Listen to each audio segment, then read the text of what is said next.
नमस्कार, मैं हूं पुण्य प्रसून वाजपेयी। सुबह सुबह का वक्त है और आज जिस तैयारी के साथ आमा है वो एक तैयारी है कि जब चुनाव परिणाम सामने आएंगे तो किस तरह की ये तैयारी आज तक ने की है। लेकिन बहरहाल आज 8 मार्च है, अंतर्राष्ट्रीय महिला दिवस। तो पहले तो आधी दुनिया को आज सलाम। और उसके बाद सवाल, आज आखिरी चरण में चुनाव पहुंच चुका है। 11 तारीख को वोटिंग काउंटिंग भी हो जाएगी। लेकिन आज जिन 40 सीटों पर वोटिंग होनी है वो बेहद महत्वपूर्ण है, बेहद अहम है, कई मायनों में अहम है। क्योंकि प्रधानमंत्री मोदी जिस जगह से सांसद बने उस जगह की 8 सीटों पर भी क्या बीजेपी जीत पाती है, और वहीं का सब कुछ दांव पे लगा हुआ है। ये सारी स्थितियां हमारे साथ है। तो इन 40 सीटों पर है, उसमें गाजीपुर, वाराणसी, चंदौली, मिर्जापुर, भदोही, सोनभद्र और जौनपुर का इलाका है। हमारे साथ तमाम संवाददाता जुड़ चुके हैं और 535 उम्मीदवार चुनाव मैदान में। और यह भी बता दें कि मणिपुर में भी दूसरे चरण की वोटिंग आज होने वाली है। 7 बज गए हैं और 7 बजे से शाम 5 बजे तक होगा। 22 सीटों पर मुख्यमंत्री इबोबी, उनके खिलाफ इरोम शर्मिला खड़ी है, वहां पर भी आज वोटिंग होगी। वहां पर भी हमारे संवाददाता रहेंगे और वहां पर भी कुंडू के पास हम चलेंगे जो हमारे संवाददाता हैं। लेकिन हम शुरुआत करते हैं बनारस के। कमोवेश हर जगह पे हमारे रिपोर्टर हैं, चाहे वो रोहनिया का इलाका हो, बनारस कैंट का इलाका हो, पिंडारा का इलाका हो, वाराणसी नॉर्थ का इलाका हो, और इसके अलावा भी तमाम जगहों पर हमारे रिपोर्टर्स की मौजूदगी है। तो हमें लगता है सबसे पहले हम रुक करते हैं बनारस का। हिमांशु, चुनाव प्रचार तो देखा पहली बार इस देश ने कि किस मिजाज के साथ बनारस की सड़कों पर किस तरीके से रोड शो निकला, और हर राजनीतिक दल, क्या सीएम क्या पीएम और क्या राहुल गांधी, हर किसी को हर तरीके से देखा गया। तो क्या उसका उत्साह और उल्लास सुबह 7 बजे से नजर आ रहा है?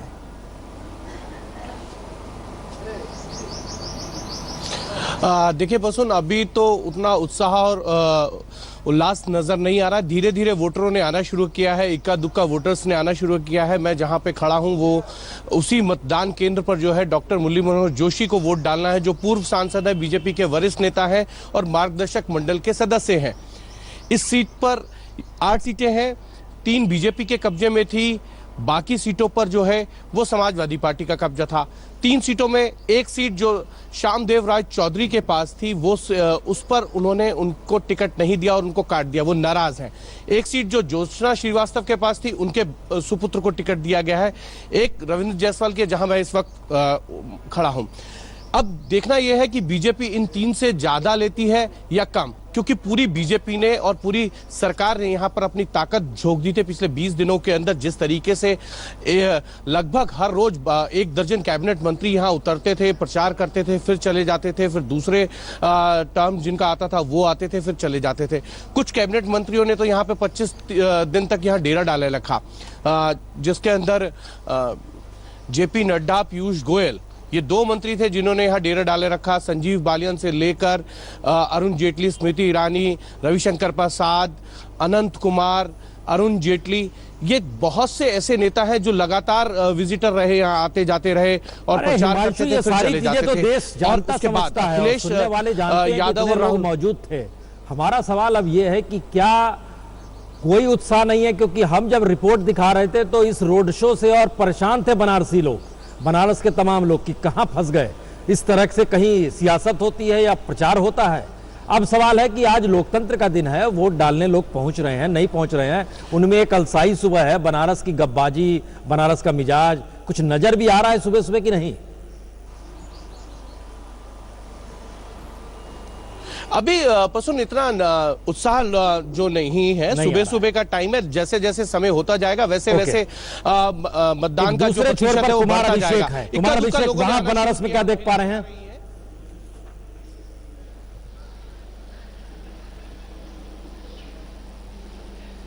बोलिए भाई कुमार अभिषेक। प्रसून जी अपना सवाल दो रहे हैं। नहीं, हम कहें क्या मिजाज है, क्योंकि एक छोर पे देखिए प्रसून जी, मैं बनारस, देखिए मिजाज जो उम्मीद की जा रही थी कि प्रधानमंत्री के 2 दिन के रोड शो और राहुल गांधी और अखिलेश का जो रोड शो हुआ है उसके बाद सुबह से भीड़ उमड़ेगी, मुझे फिलहाल ऐसी कोई भीड़ नहीं दिखाई दे रही है। 7 बज चुके हैं, 7 बजने से कुछ मिनट ज्यादा हो चुके हैं और मैं पीछे दिखा सकता हूं आपको कि बमुश्किल 3-4 लोग इस वक्त खड़े हैं। मैं बीच शहर के एक बूथ पर खड़ा हूं जो कि रमाकांत स्कूल है, जिसमें खुद अजय राय को वोट करने आना है। हालांकि अजय राय पिंडरा से चुनाव लड़ रहे हैं, लेकिन उनके इलाके में मैं खड़ा हूं जहां से पर उन्हें वोट करना है। लेकिन आप उत्साह के नाम पर सिर्फ 4 लोग देख सकते हैं। आज महिला दिवस है, लेकिन फिलहाल कोई महिला मुझे लाइन में नहीं दिखाई दे रही है। तो भले ही 3 दिनों तक प्रधानमंत्री यहां रहे हों, लेकिन वोटिंग का उत्साह सुबह सुबह जो हमें दिखना चाहिए वो नहीं दिखा है। प्रसून जी, शहर में भी घूम के आया हूं, चौक चौराहों पर आज के दिन जिस तरीके से लोग यहां पर चर्चा करते हैं वो भी फिलहाल मुझे वैसे अभी सुबह सुबह नहीं दिखाई दिए हैं। अब ये अलग बात है कि शायद दिन चढ़ने के साथ ही लोग दिखाई दें तो दे, लेकिन जो उम्मीद की जा रही थी कि 3 दिनों तक इतना गरमाया रहा, सरगर्मी का माहौल था, उस तरीके का जोश फिलहाल वोटिंग में अभी नहीं दिखाई दे रहा है। दिन चढ़ने के बाद भले ही दिखाई दे। लखनऊ में कल घटना हुई, एक आतंकवादी मारा गया, उसको लेके अलर्ट पूरे उत्तर प्रदेश में है। चुनाव जिन जगहों पर हो रहा है वहां तो जबरदस्त अलर्ट की व्यवस्था की गई है। क्या वहां पर वाकई सुरक्षा व्यवस्था पुख्ता इस रूप में नजर आ रही है कि असर लखनऊ में कल जो इनकाउंटर हुआ है आतंकवादी का, वो भी नजर आ रहा है कि हाँ उसके लिए कोई व्यवस्था है?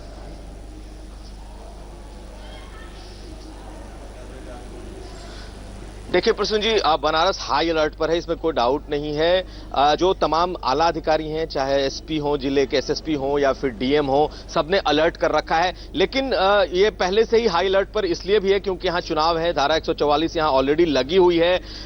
बनारस को लेकर के सुबह से कई पुलिस गश्तियां हमने देखी हैं, सुबह 6 बजे से।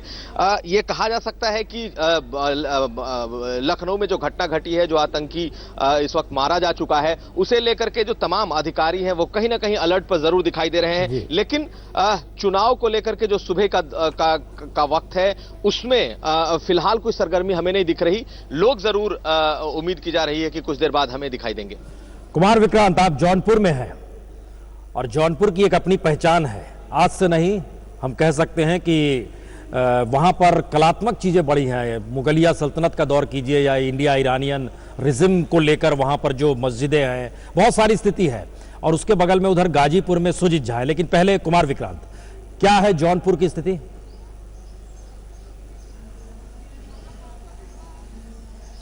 ये देखिए, यहाँ पर तकरीबन 9 विधानसभा की सीटें हैं, जिसमें से 7 सीटें समाजवादी पार्टी ने जीती थी। तो ऐसे में एक तरीके से आप कह सकते हैं कि काफ़ी मजबूत गढ़ रहा समाजवादी पार्टी का, लेकिन इस बार उसको बचाना बड़ी चुनौती होगी। और यहाँ पर बड़ी बात बताऊं प्रसून जी कि सबसे पहले नोटबंदी को लेकर जो राहुल गांधी ने पूरे देश में रैलियाँ शुरू की थी, सबसे पहली रैली 19 दिसंबर को इसी जौनपुर में की थी। यहाँ से यूथ कांग्रेस के नदीम जावेद विधायक हैं कांग्रेस के, उनके लिए फिर राहुल गांधी दोबारा पिछले हफ्ते में यहाँ पर आए थे। तो राहुल गांधी ने पूरी ताकत झोंकी यहाँ पर। अखिलेश यादव की 7 सीटें थी, उन्होंने पूरी ताकत झोंकी है।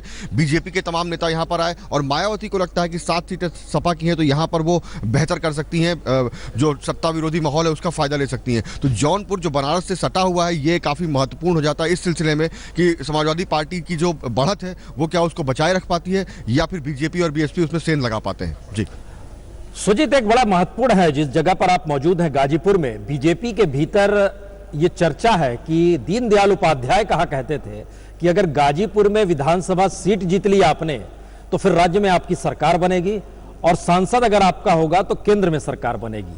मनोज सिन्हा वहां से जीते, केंद्र में सरकार बन गई। ये एक बड़ा सिलसिला है, बीजेपी के भीतर चल रहा है और संघ के भीतर भी चल रहा है। तो गाजीपुर की स्थिति क्या है जो आप देख पा रहे हैं सुजीत? देखिए प्रसून जी, पहले तो मैं ये बता दूं कि आज महिला दिवस है और महिलाओं ने सबसे पहले यहाँ पर मतदान किया। हमारे देख रहे हैं आसपास में काफ़ी महिलाएं, ये पहला मतदान आपने किया है। आज महिला दिवस भी है, क्या कहना चाहते हैं? जी, महिला दिवस है तो मैं ये खुश हूँ कि कम से कम महिलाएं जागरूक हुई हैं, घर से निकल के पहले आके अपना मतदान कर रही हैं। ये हमको सबसे ज़्यादा खुशी है। बिल्कुल, तो ये पहले मतदान फिर जलपान। आप बताइए, आपने भी वोट डाल दिया? जी हाँ, हमने भी डाल लिया। तो क्या आप वोट डालने का क्या आप लोग का मतलब किस आधार पर आप लोग वोट डालती है? और आज चूंकि महिला दिवस है इसलिए आज पहले आए या आप? जी हाँ, महिला दिवस भी है और फिर ये हमारा ये लोकतंत्र है, हमारा ये आधार है और हमें था कि हमें देना है, पहला वोट देना है, इसलिए महिला दिवस पे ही हम लोग सोचे पहले याद दे वोट सबसे पहले। महिला दिवस पर महिलाएं पहले वोट सवाल देने के हमारा इन महिलाओं से पूछिए, एक सवाल जरा पूछिए, क्योंकि इस चुनाव में तमाम राजनीतिक दलों ने सबसे कम महिला उम्मीदवारों को टिकट दिया है। पिछली बार की तुलना से भी कम हो गया है। तो इसको लेकर वो क्या सोचती है? इस बार के चुनाव में सभी पार्टियों ने पिछले चुनाव की तुलना में कम महिलाओं को टिकट दिया है। इस पर आप लोग क्या सोचती हैं? ज्यादा टिकट देना चाहिए? ज्यादा टिकट देना चाहिए महिलाओं को। आप बताइए। हाँ, कम है, भागीदारी तो बराबर की होनी ही चाहिए। आज मतलब महिला दिवस के दिन चुनाव रखा गया है, तो कम से कम महिलाओं को महत्व मिलना चाहिए। हाँ, महिला सम्मान पे विचार होना चाहिए और महिला सम्मान को प्रधानता देनी चाहिए। तो ये महिलाओं को ज्यादा सीटें मिलनी चाहिए थी, ये महिलाओं का कहना है। एक बुजुर्ग भी है, इनसे भी बात कर लेते हैं। आप बताइए। ये लोकतंत्र पर्व का आज बहुत अहम दिन है, इसलिए हम लोग निकल करके वोट देने आए हैं, लोकतंत्र के खुशी में आके। तो ये जो माहौल है यहाँ पर गाजीपुर में, महिलाएं आई हुई है, बुजुर्ग भी आए हुए हैं, उत्साह दिख रहा है यहाँ पर। और सुबह से ही लोग मतदान करने के लिए आ रहे हैं। जहाँ तक आपके सवाल का जवाब है कि मनोज सिन्हा निश्चित रूप से यहाँ के जो लोकसभा चुनाव जीते हैं और 7 सीटें हैं यहाँ पर गाजीपुर में, जिसमें से 6 पर समाजवादी पार्टी का कब्जा है और 1 पर जो उसका कब्जा है। तो ये जो कहा जा रहा है कि बीजेपी गाजीपुर में अगर जीतती है तो निश्चित तौर पर केंद्र में सरकार बनती है और प्रदेश में भी सरकार बनती है। तो आज का माहौल हम देख सकते हैं प्रसून जी, जो प्रधानमंत्री ने 3 दिन तक जो बनारस में दौरा किया, रोड शो किए, उसका असर यहाँ भी देखने को मिल रहा है। लोगों में एक उत्साह हुआ है और ये इसका नतीजा ये है कि लोग घर बार से निकल के वोट डालने के लिए आ रहे हैं। लेकिन प्रधानमंत्री से ज़्यादा सबसे ज़्यादा लिटमस टेस्ट जो है वो मनोज सिन्हा का है और वो केंद्रीय मंत्री भी हैं। उनके ये केवल गाजीपुर ही नहीं बल्कि आजमगढ़, मऊ, बलिया, ये तमाम इलाके उनके क्षेत्र में आते हैं और उनको यहाँ का एक तरह से इंचार्ज बनाया गया है, पार्टी ने बनाया है। और बेहतर कैसे करे बीजेपी, चूंकि काफ़ी कम सीटें हैं इस पूरे इलाके में, देखा जाए तो गाजीपुर में तो एक भी नहीं है। तो निश्चित रूप से पिछली चुनाव से अगर तुलना करें तो इस बार बीजेपी की स्थिति अच्छी नज़र आ रही है। गाजीपुर की बात करें तो गाजीपुर में जो मुकाबला है वो विजय मिश्रा, यहाँ के मंत्री रह चुके हैं एसपी के, हालांकि उनको इस बार टिकट नहीं दिया गया है। संगीता बलवंत को बीजेपी ने अपना उम्मीदवार बनाया है। संतोष यादव बीएसपी से हैं। राजेश कुशवाहा। हम तुरंत लौटते हैं सुजीत इन तमाम चीजों पर, चूंकि जब कैंडिडेट्स पे आएंगे तो चर्चा थोड़ी लंबी होगी, लेकिन ब्रेक के बाद हम तुरंत लौटते हैं। वोटिंग शुरू हो चली और दूसरी तरफ मणिपुर की भी 22 सीटें हैं। इंद्रजीत कुंडू इस वक्त हमारे साथ जुड़ चुके हैं। इंद्रजीत, अब 38 सीट पहले चरण में था, अब आखिरी चरण है 22 सीट, और चूंकि मुख्यमंत्री जो वहां के हैं वो भी उनके भी कॉन्स्टिट्यूंसी में है, इरोम उनके खिलाफ लड़ रही है। किस तरह से देख पा रहे हैं सुबह सुबह?